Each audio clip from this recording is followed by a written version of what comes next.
नमस्कार दोस्तों, मेरा नाम है Sumant. Welcome to cracker science academy. हम लोग डेली आपके लिए 2 क्लास लेकर के आते हैं। सुबह 5 बजे आपको मिलता है डेली टारगेट, जहां पर आपको पूरे दिन का जो नक्शा है वो देते हैं, क्या पढ़ना है, कितने टाइम में पढ़ना है, कितने पेजेस पढ़ने हैं वो बताते हैं। शाम को 7 बजे आपके लिए जीएस का एक लेक्चर आता है। ये वो समय होता है जब आपका पढ़ने का मन नहीं कर रहा होता, आप बोरियत से बैठे होते हैं या फिर घर के बाहर शोर हो रहा होता है, तो कान में ईयरफोन लगाइए और इस लेक्चर को एंजॉय कीजिए। साथ में अगर नोट्स बनाते जाएं तो बहुत ही बेहतरीन, वरना पीडीएफ वो टेलीग्राम पर आपको मिल जाएगा।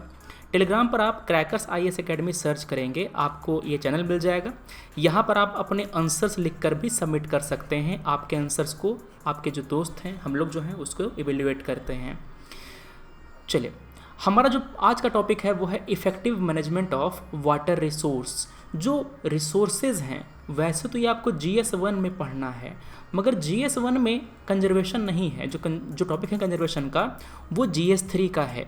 यहाँ पर इन्वायरमेंट के जो पार्ट हैं, इकोसिस्टम है, उनका कंजर्वेशन, इन्वायरमेंट में जो पोल्यूशन है, डिग्रेडेशन है, उसके बारे में पढ़ना है। इम्पैक्ट असेसमेंट पढ़ना है आपको। तो यहाँ हम पढ़ेंगे कि जो वाटर रिसोर्स है उसको कैसे इफ़ेक्टिवली मैनेज किया जाए, इसके एडवांटेजेस क्या होंगे और कैसे ये कैसे नेगेटिवली इम्पैक्ट करता है, हम उसको देखेंगे। सबसे पहले समस्या शुरू कहाँ से हुई? 1960s के दशक में हमारे यहाँ ग्रीन रेवोल्यूशन आया। वेस्टर्न यूपी, हरियाणा और पंजाब, ये जो 3 इलाके हैं, यहाँ पर हमें देखने को मिलता है ग्रीन रेवोल्यूशन। कई सारे कारण हैं। पहला कारण है कि वहाँ पर कैपिटल मिलता था, मतलब पैसा वहाँ पर किसानों के पास था, जिससे वो लोग जो बढ़िया क्वालिटी का सीड है, बीज खरीद पाए, पेस्टिसाइड्स, फर्टिलाइज़र खरीद पाए। इसके अलावा वहाँ पर इरिगेशन का सुविधा था। इरिगेशन से होता क्या है कि आप जो खाद डालते हैं वो पानी में घुल करके पौधे की जड़ों तक जाता है और पौधे को उस खाद का पूरा लाभ मिलता है। ईस्टर्न इंडिया में, मतलब बिहार, उड़ीसा, झारखंड, इन राज्यों में यही कमी थी। यहाँ पर इरिगेशन के साधन उतने ज़्यादा नहीं थे। अधिकांश खेती किसानी बारिश पर निर्भर थी, रेनफेड था। इसी कारण से वहाँ पर ग्रीन रेवोल्यूशन नहीं आ पाया। कैपिटल, इरिगेशन, इसके अलावा जो लार्ज लैंड होल्डिंग, मतलब यहाँ पर खेत का साइज़ बड़ा था। चूँकि खेत का साइज़ बड़ा है, इसी कारण से वहाँ पर मैकेनाइजेशन हो पाया। क्या हो पाया?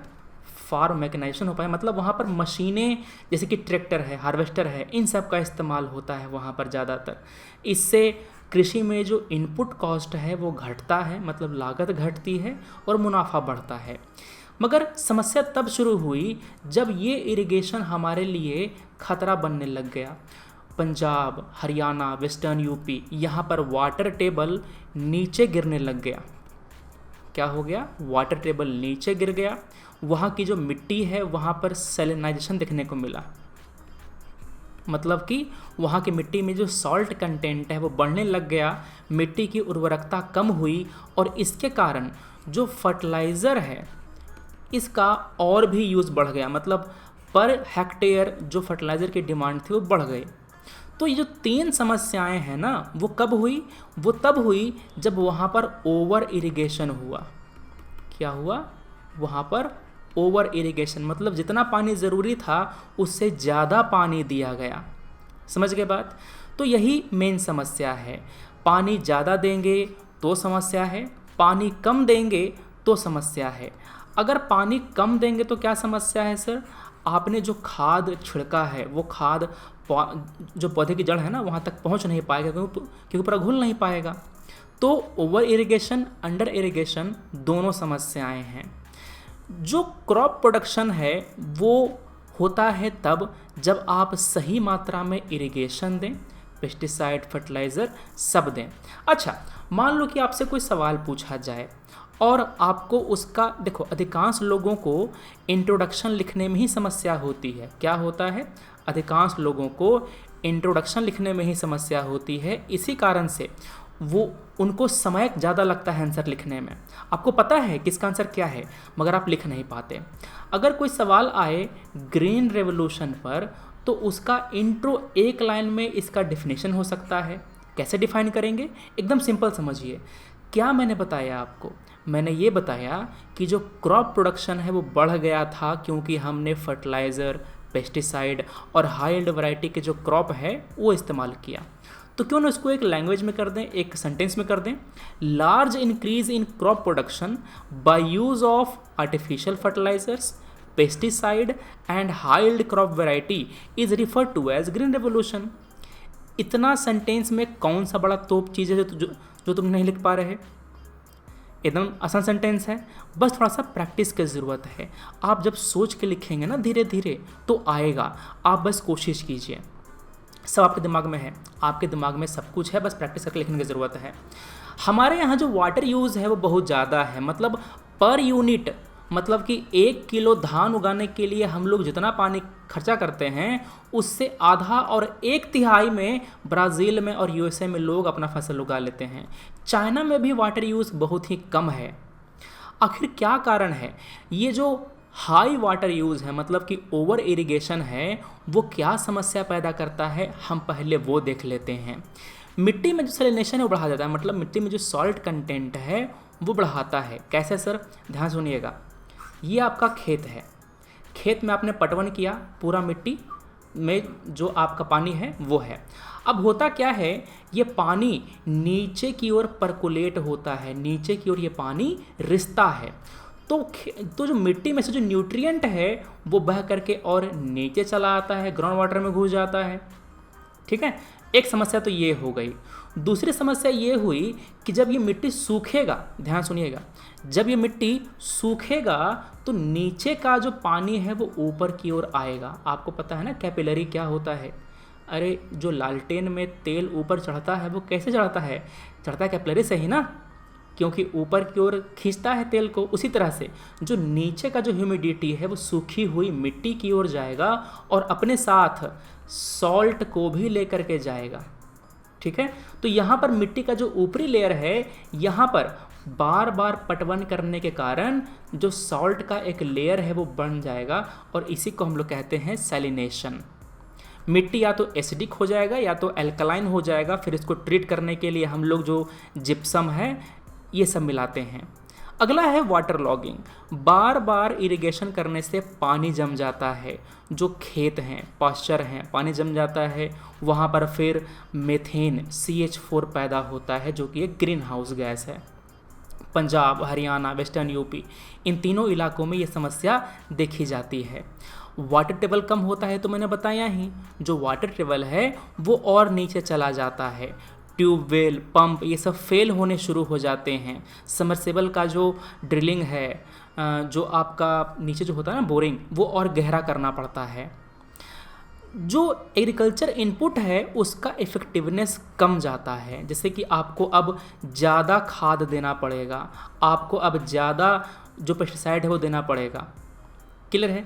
तो ये मेन समस्याएं होती हैं ओवर इरिगेशन के कारण। 1 2 3 4। अच्छा, अगर मुझे इसको आंसर में लिखना होगा तो मैं कैसे लिखूँगा? ध्यान से देखना। मैं चुपचाप करूँगा क्या? मुझे पता है कि मेरे पास ये 4 पॉइंट हैं, तो क्यों ना मैं यहाँ पर एक ऐसा स्क्वायर बना दूँ। ठीक है ना, यहाँ बना दो सैलिनेशन। ठीक है, यहाँ पर लिख दो वाटर लॉगिंग। ठीक है, फिर यहाँ पर लिख दो लोअरिंग, या फिर इतना मत लिखो, चुपचाप ऐसे लिख दो वाटर टेबल नीचे जा रहा है। इतना चलता है एग्जाम हॉल में, जो पढ़ने वाला समझ जाएगा ना कि हाँ क्या आप कह रहे हैं, वाटर टेबल नीचे जा रहा है। ठीक है, जो आपका एग्रीकल्चर इनपुट है उसका इफेक्टिवनेस ये कम जाता है। इस तरह से नहीं, इसको पूरा लिख देना, इफेक्टिवनेस ये पूरा लिख देना, सेंटेंस ये जो है ना ये वाला वर्ड पूरा लिख देना इसको। तो इस तरह से आप जो डायग्राम है अपने एग्जाम हॉल में बना सकते हैं। इस डायग्राम को बनाने में आपको 15 सेकंड के से भी कम समय लगेगा। समझ गए? और आपको पता रहेगा कि मैं किस सीक्वेंस में पॉइंट लिखने वाला हूँ, आप पॉइंट भूलेंगे नहीं। समझ गए? यहाँ पर क्या लिखोगे? Impact of over irrigation, impact of over irrigation. इस तरह से आप अपने आंसर राइटिंग में डायग्राम बनाएंगे। चलो, अब पहला है effective management of water resource. आप अपने वाटर रिसोर्स का इफेक्टिव मैनेजमेंट कैसे करेंगे?